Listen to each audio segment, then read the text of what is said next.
Hello and welcome to Frontrunner Motorsport. Last weekend we had the 2023 Race of Champions coming to us once again from the ice and snow of Sweden, and it provided a nice mixture of former legends, current drivers and young unknowns, at least a few of them competing for the honour of Ultimate Champion, the king or queen of motorsport, at least in theory. But is the Race of Champions really that relevant? Or is it a bunch of has-beens and never-beens competing for a minor crown that only a handful of people pay attention to? Subscribe right this second, and let's do a deep dive into the Race of Champions. The Race of Champions began in 1988 and was actually just a bunch of rally drivers on a rally stage, and it remained that way for over a decade, with the likes of Colin McRae, Carlos Sainz, Didier Auriol being amongst the winners. This is not to be confused with the older Formula 1 Race of Champions held at Brands Hatch between 1965 and 1983. That was a non-official, non-championship Formula 1 race. It has no bearing on this event whatsoever, and I just bring it up because it shares a name with the modern Race of Champions. In 1999, the Race of Champions again featured a tournament for rally drivers as the main event, with Didier Auriol taking his fourth win in the event.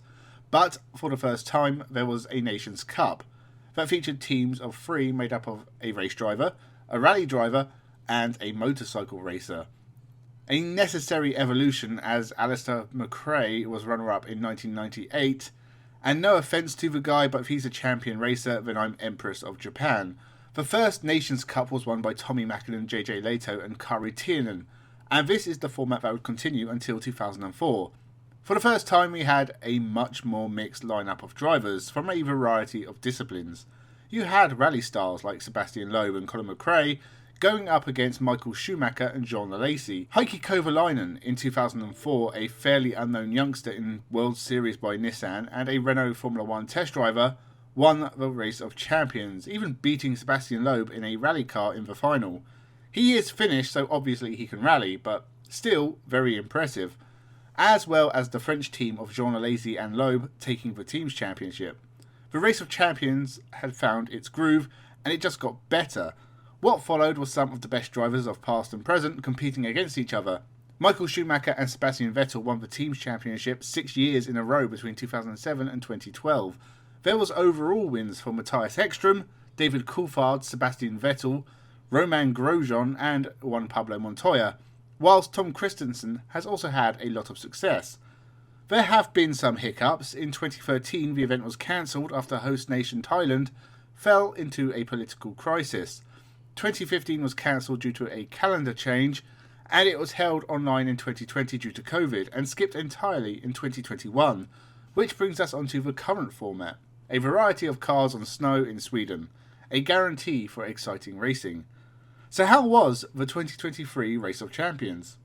It was fun, featuring drivers from a variety of motorsport categories, including retired drivers like Tom Kristensen, Mika Häkkinen, David Coulthard and of course Sebastian Vettel, current F1 stars like Mick Schumacher and Valtteri Bottas, young single-seater stars Jamie Chadwick and Felipe Drugovich, IndyCar driver Felix Rosenqvist, rally and rallycross was represented with the Solbergs, Sebastian Loeb, Travis Pastrana, Tanner Faust, Thierry Neuville, Johan Kristoffersson, and even esports racers like Lucas Blakely and Jarno Opmeer, and of course, electric touring car champions Matthias Ekström and Adrian Tombe.